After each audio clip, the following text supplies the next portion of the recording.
Today, people got to watch baseball as it was played 100 years ago. News Channel 15's Kaitor Pessoa drove to Ouabache State Park Centennial baseball game to witness it himself. He's in Studio 15 with the story. Many people say baseball is a timeless game. That's because most of the rules and the setup of the game are the same. But people today were fascinated by the uniforms, which have changed quite a bit. Takes a big cut. It's up.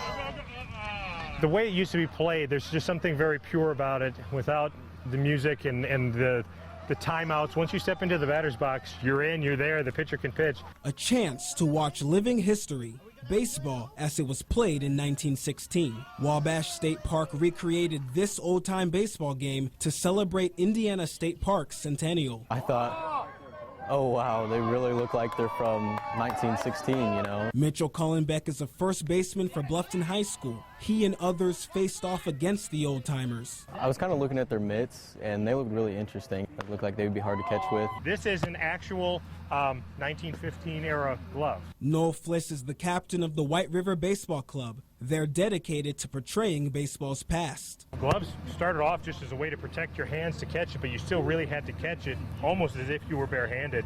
The gloves today do so much of the work for you. There were also wool uniforms and an undershirt to soak up the sweat. They're bats, 5 ounces heavier than the ones used today. It takes some getting used to. You certainly have to swing earlier, and if there's a fast pitcher, especially an overhand pitch, you really have to move your hands up and choke up on that bat to get it through. And of course, the legendary stockings. The pattern you had on your socks and the coloring of your socks were the most distinctive feature you had of your uniform. All of that a reminder that baseball is still America's game.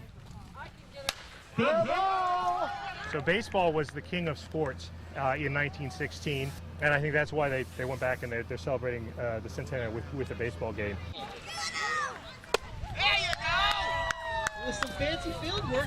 The White River Baseball Club says they can recreate the game as far back as 1860. In Studio 15, Kaitor Pessoa, News Channel 15. Kaitor, thanks. That was really cool.